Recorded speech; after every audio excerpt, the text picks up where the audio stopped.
Yo, libro.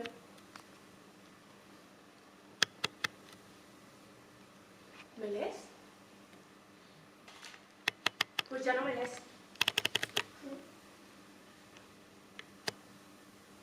No, libro. Pues libre soy. Y si me lees, de equilibrio. Aquí, un libro. Libre y en equilibrio.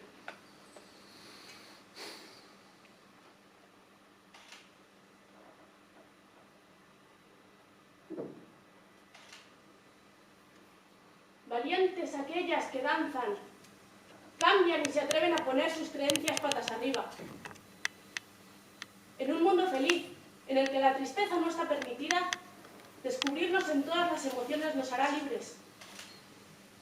Siente, ríe, grita, llora, sacude, mírate a los ojos y déjate caer.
yo libre,